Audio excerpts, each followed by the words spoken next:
Okay, part 2. Well, I suppose I, the great papyrus, should go and get the human child something to eat. I'll go get Frisk some dinner. That's a good idea, bro. Come along, human. Our friend Alphys has probably got something warm cooking over the fire just for you. It's all right, kiddo. I'll come join you guys in a minute. In a minute. Wait. Are you insane? Are you trying to start another war? What was I supposed to do, Undyne? Let him take the kid? No. Please, do not fight between yourselves. If we do not stand together, then we will surely fall. The strain of this situation is starting to get to each one of us. Things may not be as bleak as they appear. And no one is questioning the reasons behind your actions, Sans. But I am afraid Undyne is right, in that the humans will not be pleased with our lack of cooperation. Then let them be. I will not lose another child, Asgore. Of course not. All I am saying is that this could turn out very badly. Don't be so sure. Like Pap's been telling me, we've got to have some hope. There's a lot more of that going around than when we were trapped underground. I don't see why we have to stand for this. We have the right to be here. We have a right to live wherever we darn well please. Why can't we just force our way into the city? From what we understand, humans don't have magic anymore. Why can't we just move in and tell the humans to deal with it? Because whether humans understand it or not, they're still far more powerful than we are. Just because they've forgotten their magic doesn't mean they don't have it. Worse than that, they're fearful and full of generations worth of stories and myths about us. None of them good. It kind of makes sense that they'd see us as a threat. I mean, to them, we must be like a nightmare come true. Of course, a bunch of frightened, determination-filled humans isn't my idea of a good time either. The city's overrated anyway. Oh, you think they will cause trouble? What can they do to us without the power of their magicians? Numbers has a lot to do with it. We're a small handful of monsters in a world governed by man, and they know it. We are taking the initiative, trying to show they are the ones in control. That is why they have kept us out here in the forest, why they have taken away all our weapons and armor, even Papyrus's less than threatening battle body. They are establishing where they expect us to stand in relation to them, as under them, and under their power. Guys, you know, I was thinking, there's a whole lot of world out there. The humans in Ebbet City obviously don't care for us, and living under them might be worse than living under a mountain. If they won't let us be free here, truly free, then why don't we just go somewhere where we can be? We're not living under a mountain anymore. We're not trapped. Those people don't own us. If we leave before Mr. Bad News comes back, we might get a chance at a happy ending after all. You mean run? Well, I don't know about you, but I think there's been enough bloodshed and hate between us and them. If us being here prompts them to go back to their old ways, then it would be kind of foolish to stay. Like tempting fate. A repeat of history. Sans, that is not a bad suggestion. In fact, it may be our only solution. While still having its risks, if we can get away with it, it would solve all our current problems. Not to mention, it would be hilarious to leave those snobby humans in the dust. If not for our sake, then for Frisk's. I would do anything for that child. She risked everything for us. It only feels right that we should be willing to do the same. And I know the others feel the same way.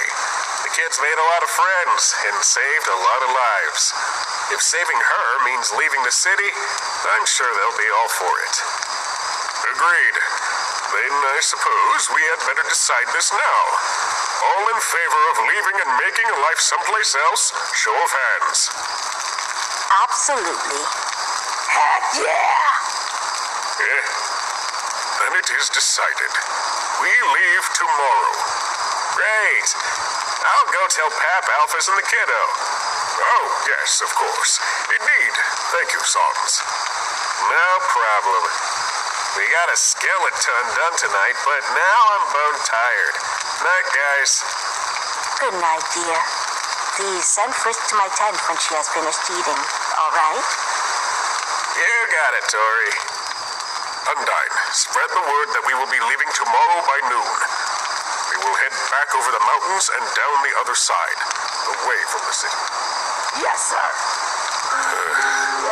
A human physicist and mathematician once said, Cut. Okay, I'm back. Again. that every action has an equal and opposite reaction. And while my faith in humanity has diminished over the years, I can't say that guy wasn't a genius. I've lived through countless resets, and if there's one law of nature I've seen proven, it's that one.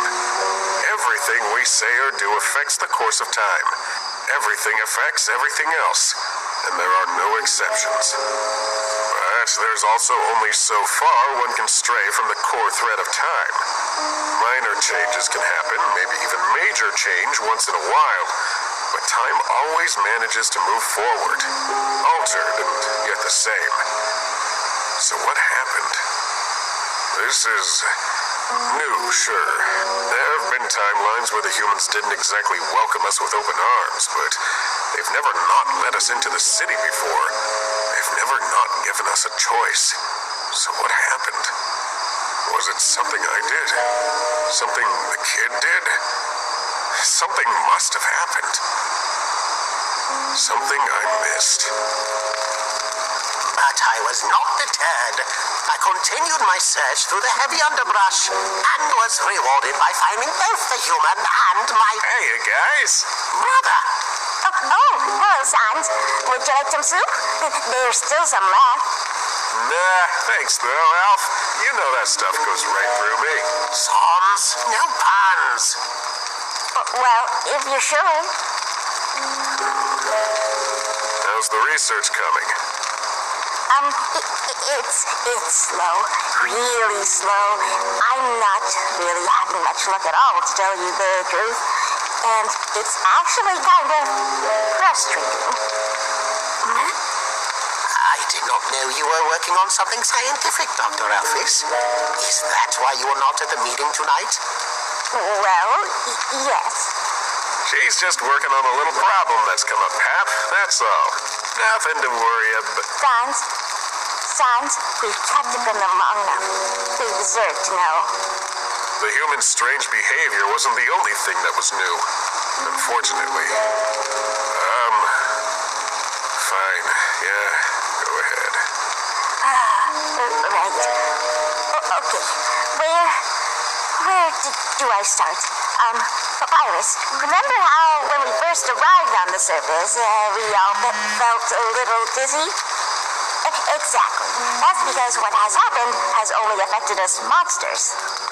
You see, for hundreds of years, we have lived inside the magic barriers set in place by the human magicians of old, and well, it's left some residual effects on some of us.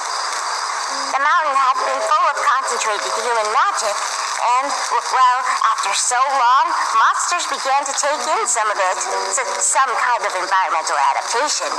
It was such a small amount we never noticed, but when the barrier fell, so did that magic.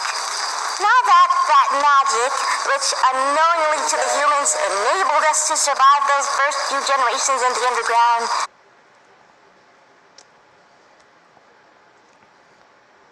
is gone, we're all right.